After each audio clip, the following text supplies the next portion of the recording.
Teamwork isn't just nice to have in business, it's the undisputed competitive advantage.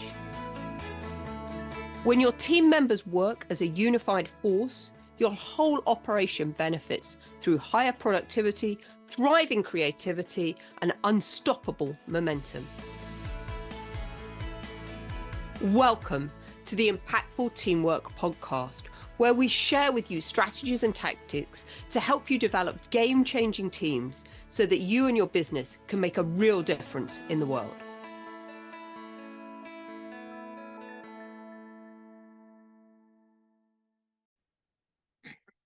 So welcome back to another episode of Impactful Teamwork. My name's Julia Felton, and I'm going to be your host and guide for the next 20 minutes while we delve into what I think is a really important aspect running our businesses nowadays and managing our teams. And that is the issue of measuring productivity.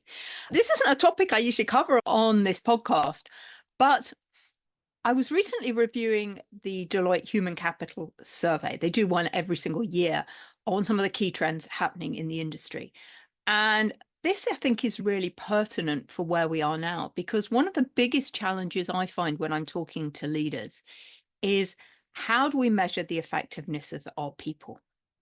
How do we know that they're doing a good job? And for a long time, we've talked about the importance of measuring outputs rather than inputs. It's not how many hours somebody works, but actually the outputs they produce that is really one of the most important things that we need to focus on as leaders and managers of our business. So I was really excited when I came across this article, and I wanted to share with you some of the key findings, because I think you'll find them really interesting, because as you know, a lot of what I talk about is how we have to shift our perspective on work and how the common ways that we have been leading and running businesses aren't fit for the 21st century. And that includes how we measure people. Because we're living in an era of human-centered work, and we've got new sources of data and artificial intelligence. Of course, AI is the big buzz thing still at the moment. But there's some great advantages of that, because it can help organizations shift from measuring employee productivity to measuring human performance. And I think that's really key. How do we measure human performance in an organization? Because I think we can all agree the whole people agenda is so important, and people are, and teams are, the superpower of our businesses. What makes it different from everybody else? It's our secret competitive advantage. So how do we measure whether our teams are being effective? Well, what the Deloitte research suggests is that we start measuring human performance. And I want to just start this with an example from Hitachi, the Japanese tech company, because they set out to improve organizational productivity and efficiency several years ago. And what they did was they experimented with a really unconventional approach. And the approach didn't involve the usual ways of seeking to squeeze more work out of working hours or reinventing processes to shave minutes or seconds from production process. It also wasn't designed to push workers to produce more with less. And it didn't require leaders to double down on monitoring every movement of their workforce in search of the workers that were underperforming and not carrying their weight in the team. Instead, it did something very, very unique and unusual. It measured one single metric.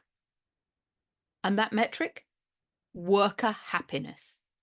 And when I read this, I was like, wow, what an amazing thing to be measuring. But how did they do that? Because that's not the straightforwardest thing to measure, is it? Worker happiness. Well, they actually used some wearable mobile apps and AI and based its suggestions for increasing feelings of happiness throughout the day by boosting their psychological capital. And the psychological capital is our self-confidence and motivation, our psychological safety, and alignment with management objectives. So you can imagine all these people are walking around with these little wearable devices on them that are measuring how they're feeling. And the results were just stunning. And these are really, really powerful statistics that came up that I'm going to share with you. Worker psychological capital rose by 33%. And that's really important, because Psychological capital results in increased worker engagement, greater job satisfaction, and lower turnover in tension and burnout. So 33% increase in psychological capital. Profits increased 10%. Sales per hour at call centers increased 34%, and retail sales increased 15%. And actually, this just wasn't their work. Participants actually said they were happy.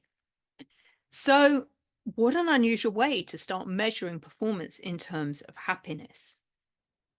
And this is really a shift away, isn't it, from traditional ways of gauging and improving worker performance, which, as we know in the past, have tended to focus on activity-centric productivity measures, such as I said, the hours worked, time on task, products produced, revenue per employee. And these traditional ways of measuring outputs really aren't suitable for this 21st century way of working. And when we think about something like worker happiness, we are considering the worker, the team member, as a human being. And we're really thinking about a much more nuanced perspective of how they contribute to the organization. And what was really interesting from the research that Deloitte came up with was this big gap between knowing and doing, because 74% of companies recognize the importance of measuring their workforce in a different way. 40% were doing something, but only 8% of organizational leaders were great at doing it. So there's a massive disconnect here between what we know in business we should be doing and what we are actually doing. And there's a great Chinese phrase that I loved: to know and not to do is not yet to know. So I'll say that again. To know and not to do is not yet to know. And I think this is what we're experiencing right now in organizations. Organizations know that we need to look at different ways to measure worker performance, how our team members are doing, but we haven't quite figured it out. And obviously, Hitachi have got one example of how to do it. And I think it's about making that leap from knowing to doing. It's important for organizations if they want to thrive in this work environment that's becoming increasingly human.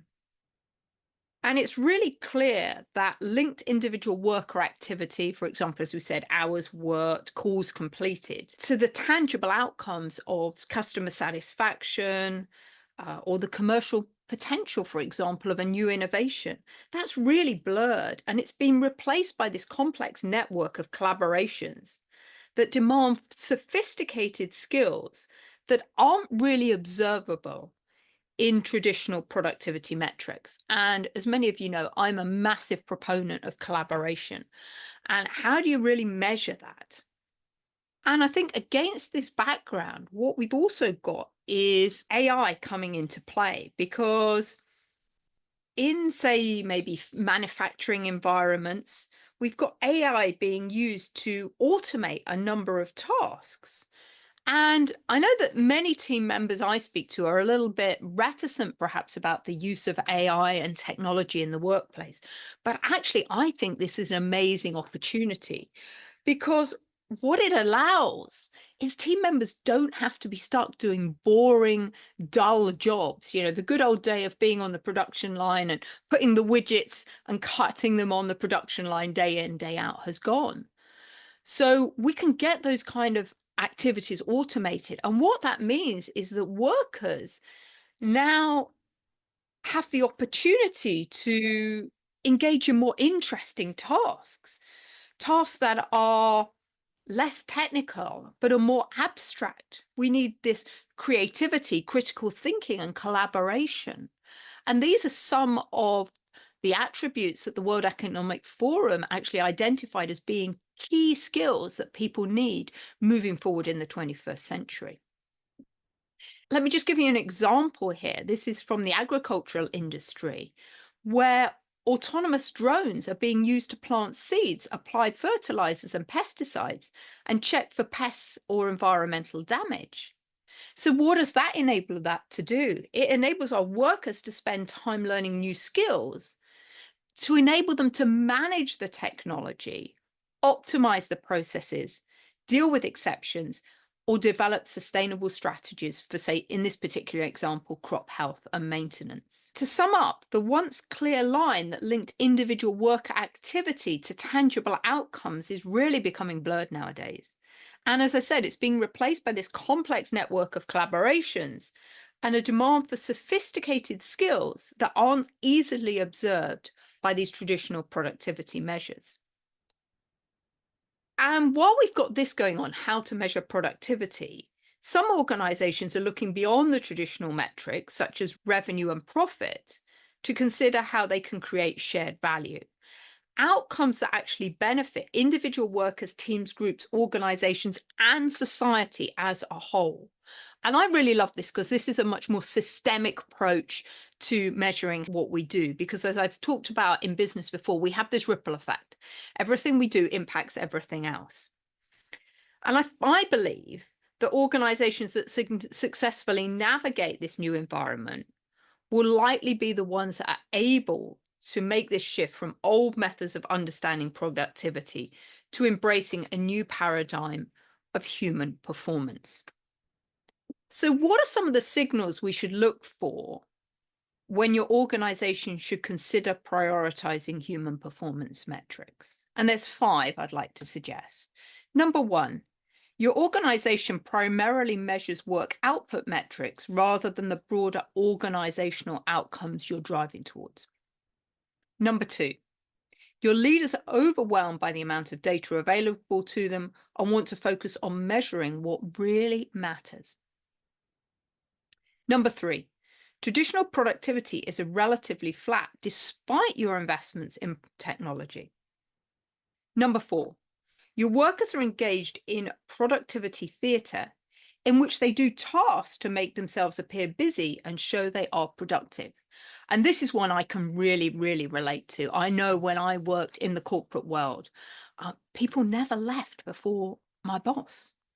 And the number of times I was sitting at my desk, pushing paper around it just to be seen to be there and look to be busy. And this is one of the problems that we've got in organizations, this concept of being a busy fool, where we're looking like we are being busy, but actually we're really not delivering anything. And there's still quite a mentality within a number of organizations that we need to look at the number of hours people are sitting at desks. Are they working 7.5, 8-hour days or whatever longer? Whereas actually what we really should be doing, as we said, is looking at the outputs.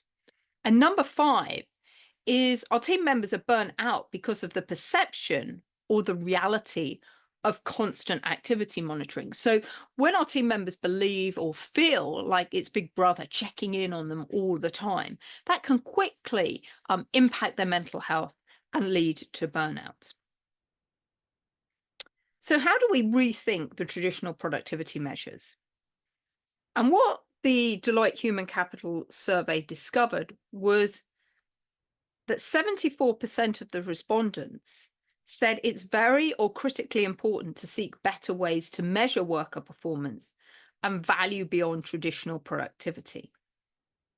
But as we said, change has been slow.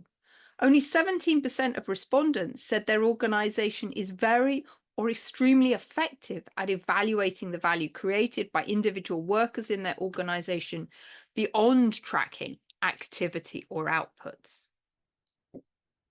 And we would think, wouldn't we, with new digital technologies around, that it should be quite easy to shift to this new system of measurement. But organizations' ability to track the outcomes of humans' performance and understand what drives it is supported by an exponential growth in their ability to collect, measure, and analyze this data.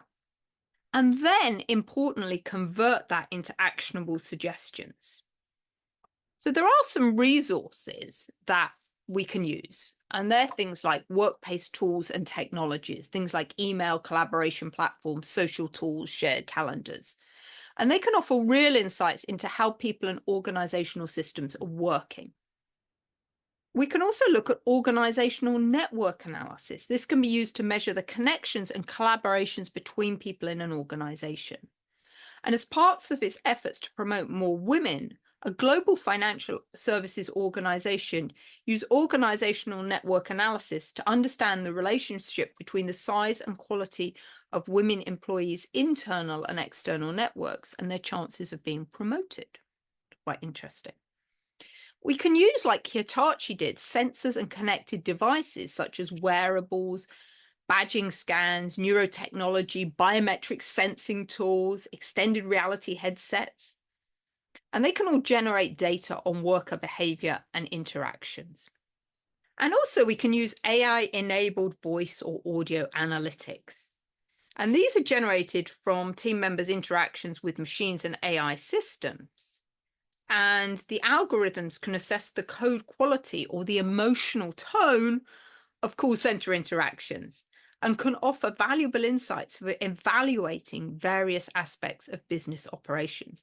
And I found that fascinating, that AI can actually assess the emotional tone that I'm speaking in. And from that, it can figure out whether I'm happy, whether I'm having a great kind of human-centric conversation, or if I'm just a bit en route going through the process.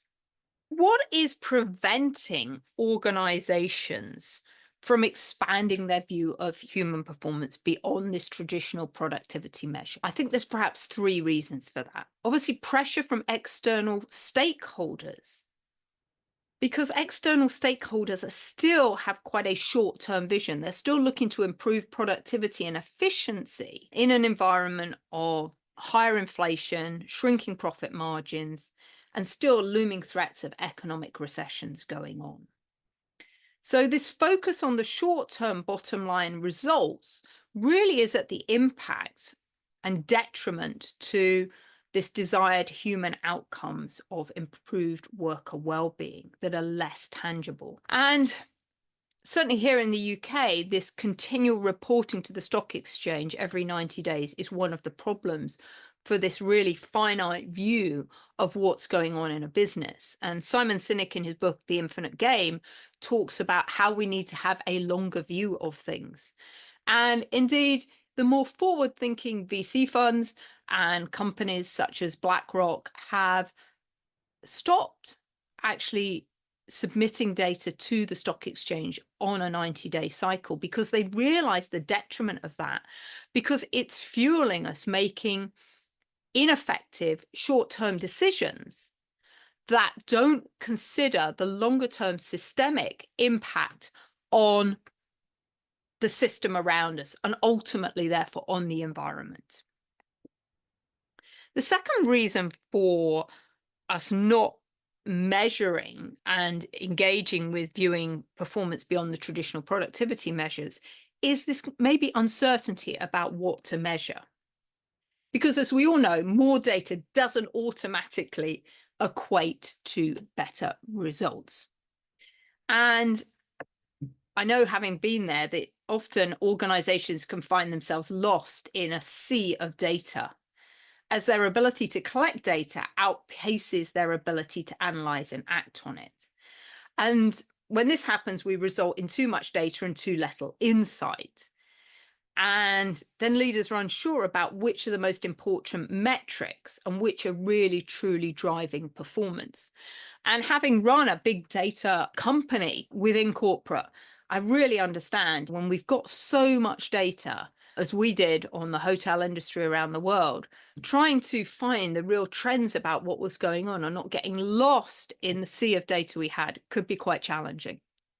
And then I think the final reason is this productivity paranoia, because when COVID hit and companies literally overnight were forced into remote working, we did see a number of organizations adopt kind of worker monitoring tools that tracked the kind of keystrokes, mouse activity of what was going on in order to gain visibility on how team members were working and for how long, so that they could get some sense of the same productivity standards they'd always tracked.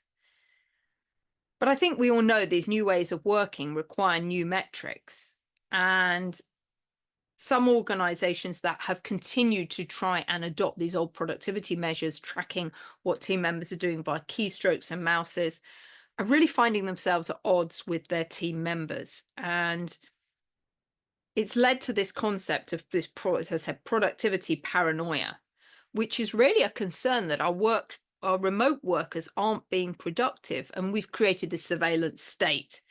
And all that does is break down trust between leaders and their team members. And that's not very conducive to having an effective high-performance work culture. So I know from my own experience, to be honest, I think people are much more productive at home. Actually, they have less distractions. They've not got other team members walking up to them all day asking them questions. Sure, there's the odd team member that might go a bit rogue, but generally, I know, talking to my brother, he now works a lot at home. He does way more business calls first thing in the morning because he works with the Asian market. And also he has clients in the US, and he's doing stuff late at night. And he wouldn't have been doing all of that probably if he was working in the office. So I think some of our productivity paranoia is actually really misplaced. So if leaders want to realize the human potential in their organizations and enable innovation, we've got to shift from this only productivity to a broader view of performance.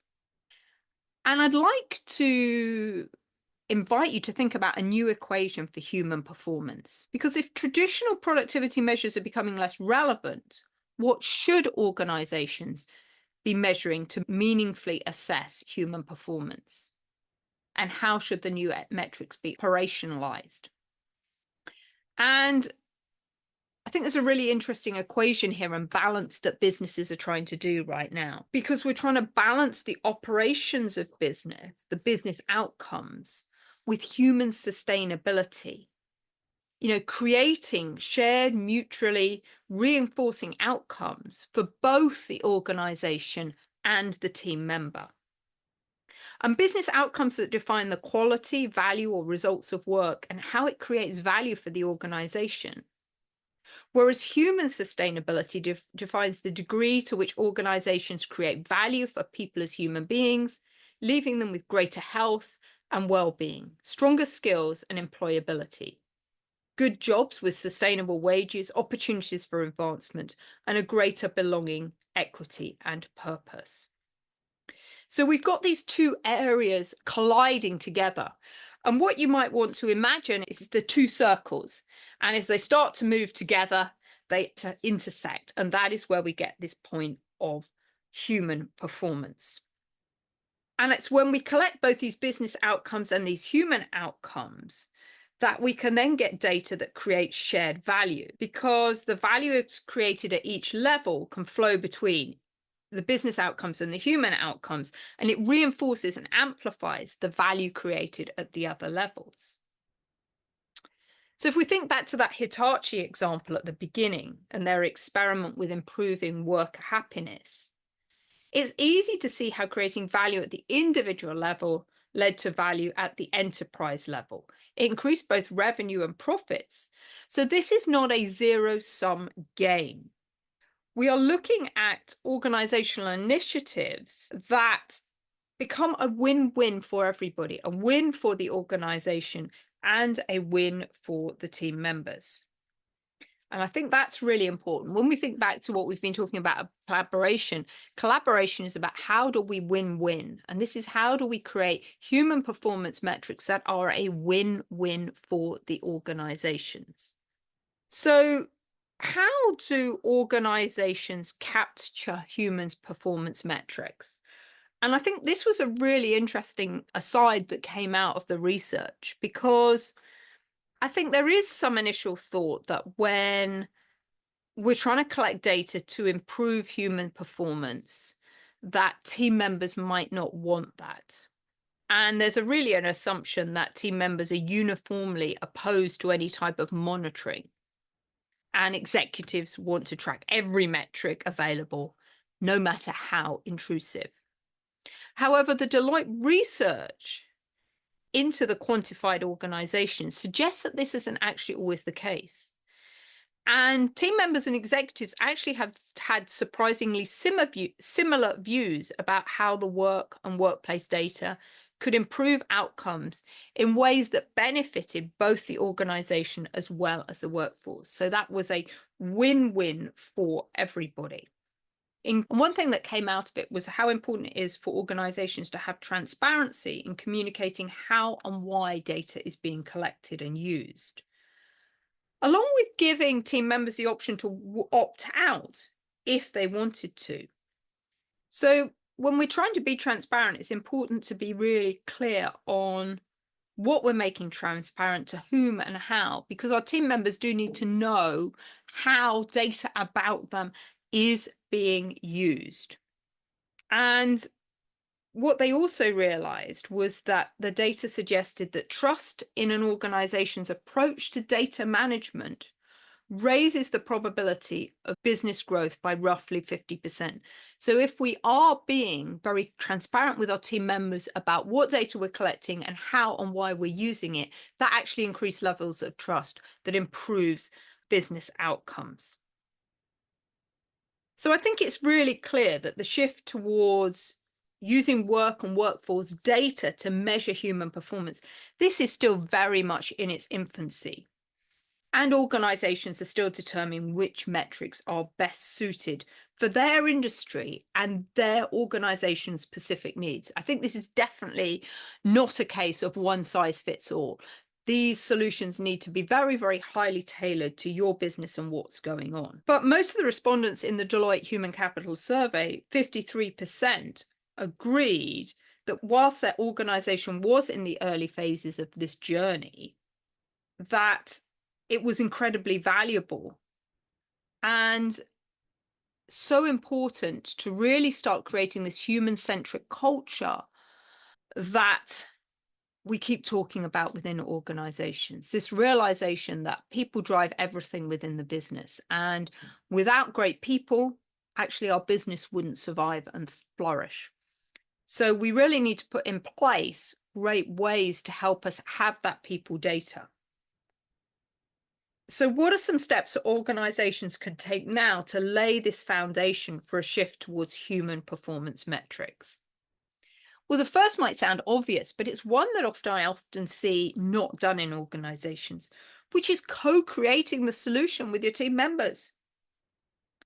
You can build trust when we provide team members with opportunities to provide input into which human metrics should be prioritized, and as well as opportunities to respond to the insights the data may reveal. So co-creation is really important. And I think when we help team members also be able to review the data and provide inputs, it can help them modify their behavior and realize better ways to be productive. It might be that the data shows that team members aren't taking enough rest, for example. So maybe they need more frequent breaks to minimize fatigue. And as a result of that, their productivity improves. The second way that we can lay the foundations for a shift towards improving how we track human performance metrics is measure what you should, not just what you can. So human performance metrics that matter most to an organization will vary, as we said, based on industry, geography, workforce, and how the organization currently operates. And it's probably going to involve some experimentation to find the right balance of business and human sustainability outcomes. Thirdly, implement these practices in your performance management approach. So traditional performance management can be a challenging process if there are unrealistic or unclear expectations for team members and opportunities for error in human judgment. So we all know that unfortunately a number of performance reviews only happen once a year. As an aside, I have a massive bugbear about that, because how should you only be measured on your performance once a year? It needs to happen more frequently, but that's a conversation for another day. So these performance reviews, when they're only happening annually, can lead to recency bias, where we only think about what the worker or the team member has most recently done. And so we don't have that holistic view of the performance.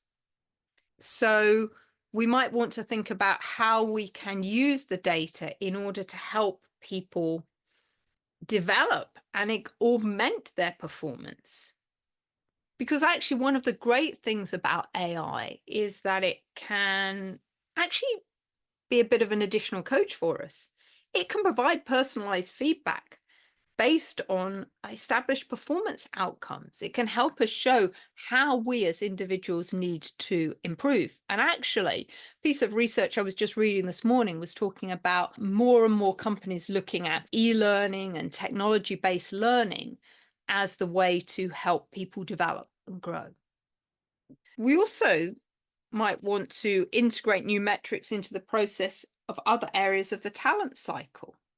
So as businesses transition to the use of human performance metrics, we've got to consider how we can leverage that data to better the experience of our team members.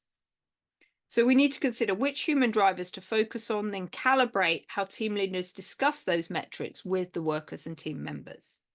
And again, it's a process of experimentation as organizations and teams uncover which metrics communicated in which context, important, create the human and business outcomes they seek. And this is the thing about data. We've always got to think about data in what context, because data can be very misleading if it's not understood and measured in the right context.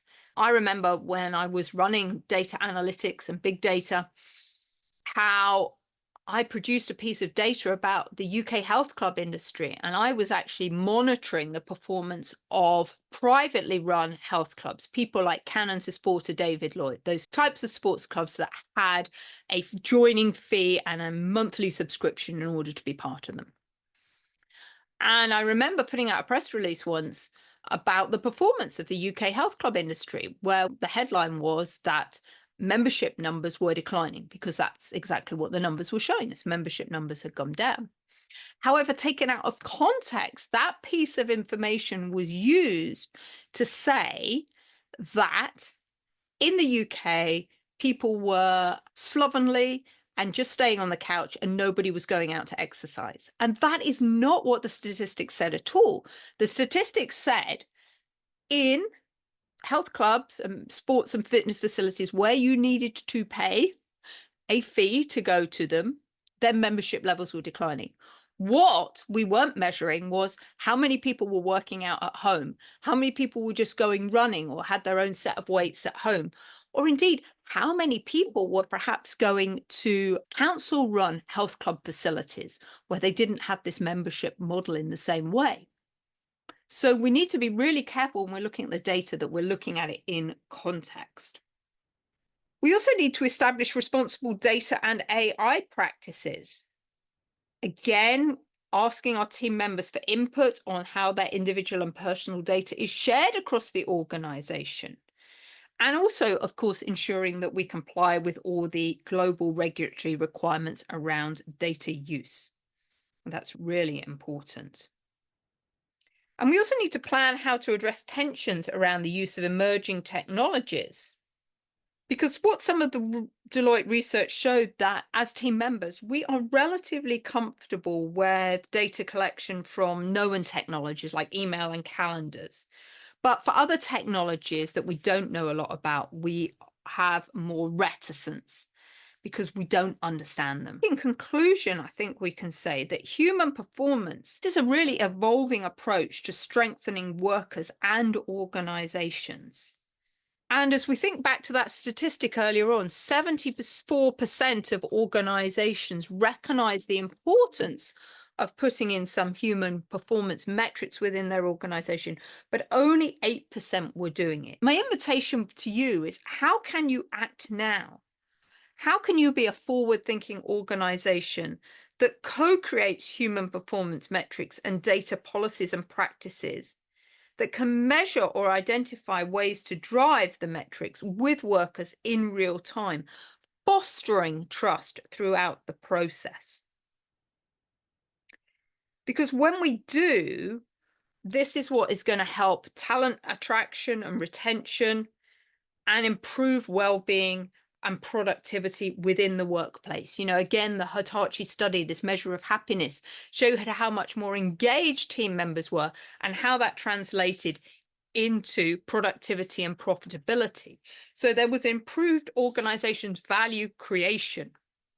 So how do we strengthen the business outcomes and make a positive impact on everyone the organization touches?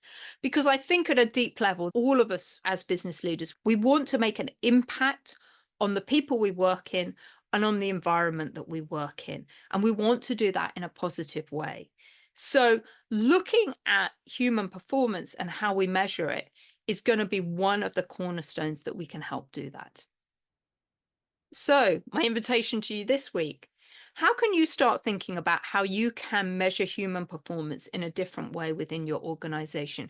How can you move away from the old methodology and the old ways of doing things about measuring inputs and actually measure outputs? What's the difference that our workers are making? What's the value creation we are having as an organization?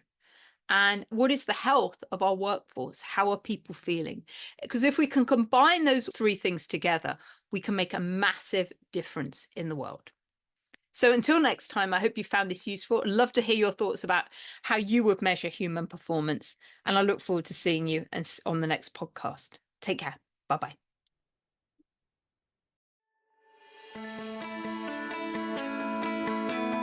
Thanks for listening to the Impactful Teamwork podcast. Please stay tuned for future episodes and do subscribe wherever you get your podcasts. If you've enjoyed this episode, please leave a rating on your favourite platform. Recommendations are essential for attracting new listeners. Please follow us on social media at Julia Felton and at Business Horsepower. And if there are any topics you'd like us to cover on future episodes, please do let me know. Remember, you and your team are always making an impact. What impact will you make today?